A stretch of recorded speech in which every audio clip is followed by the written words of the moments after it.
Hello, ഇന്നൊരു mini വ്ളോഗാണ്. അപ്പോൾ നമ്മളെ വീഡിയോ സ്റ്റാർട്ട് ചെയ്യുന്നത് ഉച്ച കഴിഞ്ഞിട്ടൊരു 3 മണിയൊക്കെ ആയപ്പോഴാണ്. 3 മണി ചെറിയൊരു ഉറക്കൊക്കെ കഴിഞ്ഞിട്ട് കിച്ചണിലേക്ക് ഇറങ്ങിയതാണ്. അപ്പോൾ നമുക്ക് കുറച്ച് ചോറൊന്ന് തിളപ്പിച്ച് വറക്കാനുണ്ടായിരുന്നു. അപ്പോൾ അങ്ങനെ നേരെ ആദ്യം തന്നെ അതങ്ങ് തിളപ്പിക്കാൻ വേണ്ടിയിട്ട് നമ്മൾ ഗ്യാസിലേക്ക് വെച്ചിട്ടുണ്ട്. പിന്നെ നമുക്ക് വൈകുന്നേരം കുട്ടികൾ വരുമ്പോഴത്തേക്ക് എന്തെങ്കിലും സ്നാക്സ് ഉണ്ടാക്കണമെന്ന് ഈ പഴം കൊണ്ട് എന്തെങ്കിലും ഉണ്ടാക്കണമെന്ന് വിചാരിച്ചിരുന്നതാണ്. അങ്ങനെ അത് ഉണ്ടാക്കാൻ വേണ്ടി തുറക്കുമ്പോൾ നമ്മൾ അപ്പുറത്തെ വീട്ടിലെടുത്ത് നമുക്ക് കുറച്ച് കടിയും അതുപോലെ അവരുണ്ടാക്കിയ കുറച്ച് ഫ്രൈഡ് റൈസും കൂടെ കൊണ്ടു തന്നത്. ഈ ഒരു കേക്ക് നല്ല ടേസ്റ്റ് ആട്ടോ, ഒരു ബനാനയൊക്കെ വെച്ചിട്ടുള്ള കേക്കാണ്.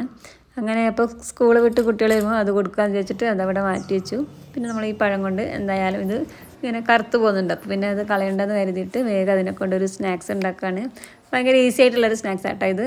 അപ്പോൾ എല്ലാവരും ഉണ്ടാക്കുന്നത് തന്നെയായിരിക്കും. പഴം നമ്മൾ മുറിച്ചിട്ട് മിക്സിയിലേക്ക് ഇട്ട് കൊടുക്കുക, നല്ലപോലെ അരച്ചെടുക്കുക. പിന്നെ അതിൻ്റെ കൂടെ ഒരു ആവശ്യത്തിനുള്ള മധുരത്തിന് വേണ്ടിയിട്ട് കുറച്ച് ശർക്കരയും കൂടി ഒന്ന് ഉരുക്കിയെടുക്കുക. അപ്പോൾ നമ്മുടെ പഴമൊക്കെ നല്ലപോലെ ഞാൻ അരച്ചെടുത്തിട്ടുണ്ട്. പിന്നെ ഇതിലേക്ക് നമുക്ക് കുറച്ച് മൈദ ചേർത്ത് കൊടുക്കാം. മൈദ ഞാനിങ്ങനെ അരിച്ചിട്ടാണ് കേട്ടോ ചേർത്ത് കൊടുക്കാറ്. അതിനൊന്നും ഉണ്ടാവുന്നില്ല, എന്നാലും അങ്ങ് അരിച്ചെടുക്കും. പിന്നെ നമ്മൾ ചേർക്കുന്നത് കുറച്ച് മുത്താരിപ്പൊടിയും അതുപോലെ ആട്ടപ്പൊടിയാണ് കേട്ടോ. ഇത് രണ്ടും അംഗൻവാടിയിൽ നിന്ന് മോൾക്ക് കിട്ടുന്നതാണ്. കൗമാരപ്രായക്കാർക്ക് കിട്ടുന്ന പൊടി ഉണ്ടല്ലോ, അതിൽ പെട്ടതാണ് കേട്ടോ ഇത് രണ്ടും. അപ്പോൾ അങ്ങനെ അതും കൂടി ചേർത്ത് കൊടുത്തു. പിന്നെ നമ്മൾ നേരെ ആ ഉരുക്കി വെച്ച ശർക്കരയും കൂടി ഒഴിച്ച് കൊടുക്കുക. ഒരു നുള്ളി ഉപ്പും കൂടി ചേർത്തിട്ട് നല്ലപോലെ അങ്ങ് മിക്സ് ചെയ്തെടുക്കാം. അപ്പോൾ ഇത് നമുക്ക് കൈ കൊണ്ട് ഇങ്ങനെ നുള്ളി ഇടാൻ പാകത്തിന് അതുവരെ ടൈറ്റാക്കി എടുക്കാം. അപ്പോൾ അങ്ങനെ ഏതെങ്കിലും ലൂസായിട്ട് തോന്നുകയാണെങ്കിൽ ഏതെങ്കിലും പൗഡർ ഇട്ട് കൊടുത്താൽ മതി. മൈദപ്പൊടിയോ അല്ലെങ്കിൽ ആട്ടപ്പൊടിയോ ഏതെങ്കിലും ഒരു പൗഡറും കൂടി ഇട്ടിട്ട് നല്ല തിക്കായിട്ട് അതവിടെ മാറ്റി വെച്ചു. അപ്പോൾ നമ്മളെ മുറ്റത്തുള്ള മുളകെല്ലാം ഉണങ്ങിയിട്ടുണ്ട് കേട്ടോ. നമ്മളിത് പൊടിപ്പിക്കാൻ വേണ്ടിയിട്ട് ഇപ്പോൾ 2-3 ദിവസമായിട്ട് ഉണക്കുന്നുണ്ട്. അപ്പോൾ ഇന്ന് നല്ലോണം ഉണങ്ങിയിട്ടുണ്ട്. അപ്പോൾ അങ്ങനെ അതെല്ലാം കൂടി വാരി എടുത്ത് വെച്ചു. അപ്പോഴേക്കും സ്കൂൾ വിട്ട് കുട്ടികൾ വന്നിട്ടുണ്ടായിരുന്നു. അങ്ങനെ അവർക്ക് ചായയും ആ ഒരു ചോറും ഇതൊക്കെ ഒന്ന് ചൂടാക്കിയിട്ട് കൊടുത്തു.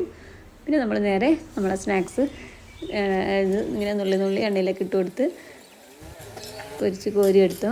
അപ്പോൾ ഇത്രയേ ഉള്ളൂ കേട്ടോ ഈ ഒരു സ്നാക്സ്. അപ്പോൾ ഇത് എല്ലാവരും ഉണ്ടാക്കുന്നത് തന്നെയായിരിക്കും, ഓരോ നാട്ടിലും ഓരോ പേരായിരിക്കും മാത്രം. അപ്പോൾ അങ്ങനെ സ്നാക്സ് ഉണ്ടാക്കി കഴിഞ്ഞു. പിന്നെ നമ്മൾ പാല് വാങ്ങാൻ വേണ്ടിയിട്ട് റോഡ് സൈഡിൽ നിൽക്കുകയാണ്.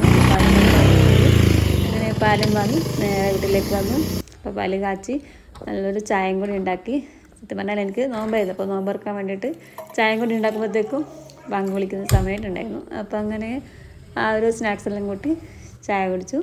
അപ്പോൾ ഇത്രയുള്ള വീഡിയോ ഇഷ്ടമായിട്ടുണ്ടെങ്കിൽ ഒന്ന് ലൈക്ക് ചെയ്യുക. അതുപോലെ ചാനൽ ആദ്യമായിട്ട് കാണുന്നവരുണ്ടെങ്കിൽ പ്ലീസ് ഒന്ന് സബ്സ്ക്രൈബ് ചെയ്ത് സപ്പോർട്ട് ചെയ്യുക. Thanks for watching.